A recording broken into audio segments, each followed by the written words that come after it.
ಸಚಿವ ನಾಗೇಂದ್ರ ರಾಜೀನಾಮೆ ಬಹುತೇಕ ಖಚಿತವಾಗಿದೆ. ಅಡ್ಡಗೋಡೆ ಮೇಲೆ ದೀಪ ಇಟ್ಟಿದ್ದಾರೆ ಸಿಎಂ ಡಿಕೆಶಿ. ನಮ್ಮ ಪಕ್ಷದಲ್ಲಿ ಎಲ್ಲರೂ ಶಿಸ್ತಿನ ಸಿಪಾಯಿಗಳು ಅಂತ ಡಿಕೆಶಿ ಹೇಳಿದ್ದಾರೆ. ಎಲ್ಲಾ ಶಾಸಕರು ಮಂತ್ರಿಗಳು ಶಿಸ್ತಿನ ಸಿಪಾಯಿಗಳು. ಸದ್ಯಕ್ಕೆ ನಾನು ಹೇಳೋದು ಇಷ್ಟೇ ಅಂತ ಡಿಕೆಶಿ ಹೇಳಿಕೆಯನ್ನ ಕೊಟ್ಟಿದ್ದಾರೆ. ನಾಗೇಂದ್ರ ರಾಜೀನಾಮೆ ಬಗ್ಗೆ ಸಿಎಂ ಮೊದಲ ರಿಯಾಕ್ಷನ್ ಕೊಟ್ಟಿದ್ದಾರೆ. ಸಿಎಂ ಮಾತಿನಲ್ಲೇ ನಾಗೇಂದ್ರ ಭವಿಷ್ಯದ ಮುನ್ಸೂಚನೆ ಇದೆಯಾ ಅಂತ. ಸಚಿವ ನಾಗೇಂದ್ರ ರಾಜೀನಾಮೆ ಬಹುಪಾಲು ಖಚಿತವಾಗಿದೆ. ಎಲ್ಲ ಶಾಸಕರು ಮಂತ್ರಿಗಳು ನಮ್ಮ ಪಕ್ಷದಲ್ಲಿ ಶಿಸ್ತಿನ ಸಿಪಾಯಿಗಳಿದ್ದಾರೆ. ಸದ್ಯಕ್ಕೆ ನಾನು ಇಷ್ಟನ್ನ ಹೇಳಬಲ್ಲೆ ಅಂತ ಡಿಕೆಶಿ ಹೇಳಿಕೆಯನ್ನ ಕೊಟ್ಟಿದ್ದಾರೆ. ಇದರ ಬಗ್ಗೆ ಸಿಎಂ ಮಾತಾಡಿದ್ದಾರೆ. ಏನ್ ಮಾತನಾಡ್ತಿದ್ದಾರೆ ನೋಡೋಣ. ಯಾರು ಶಾಸಕರು ಮಂತ್ರಿ ಇರ್ಬೋದು, ಎಲ್ಲರೂ ಕೂಡ ಪಕ್ಷದ ಶಿಸ್ತಿನ ಸಿಪಾಯಿಗಳು. all those who are in the party, either is a worker or a MLA or a minister, all of them are very disciplined soldiers of the party. That is what I can tell. ಯಾರು ಶಾಸಕರು ಮಂತ್ರಿ ಇರ್ಬೋದು, ಎಲ್ಲರೂ ಕೂಡ ಪಕ್ಷದ ಶಿಸ್ತಿನ ಸಿಪಾಯಿಗಳು. all those who are in the party, either is a worker or a MLA or a minister, all of them are very disciplined soldiers of the party. That is what I can tell. ಯಾರು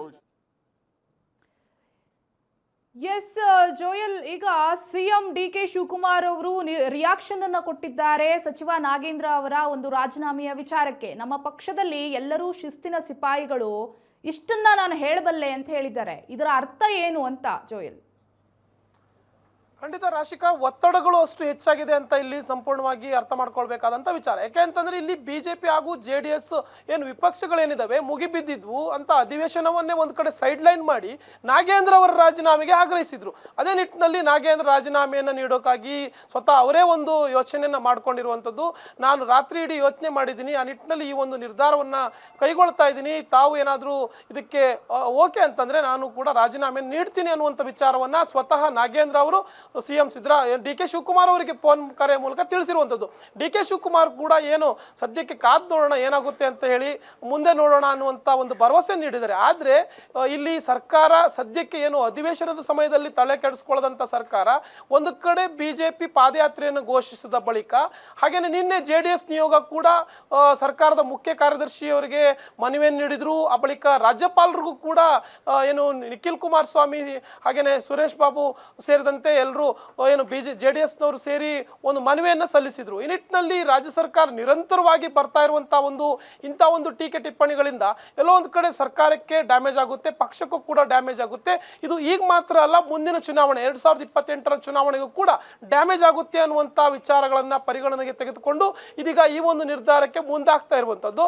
ಆದರೆ ಇಲ್ಲಿ climax ಅಂತ ಅಂತಂದ್ರೆ high command ಜೊತೆಯಲ್ಲಿ ಚರ್ಚೆ ಮಾಡಬೇಕು DK Shivakumar ಅವರು.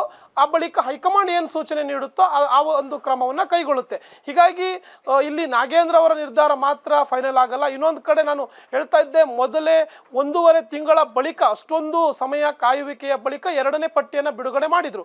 ಆದರೂ ಕೂಡ ಕೆಲವೊಂದು ವಿಚಾರಗಳಲ್ಲಿ ಅಸಮಾಧಾನ ಸ್ವಪಕ್ಷದಲ್ಲೇ ಇತ್ತು. ಹೀಗಾಗಿ ಇದೀಗ ಈ ಒಬ್ಬ ಕಳಂಕಿತ ಸಚಿವನನ್ನ ಹೇಗೆ ಮುಂದುವರಿಸ್ತೀರಾ ಅನ್ನುವಂಥ ಪ್ರಶ್ನೆಯನ್ನು ವಿಪಕ್ಷಗಳು ಮಾಡ್ತಾ ಇರುವಂಥದ್ದು.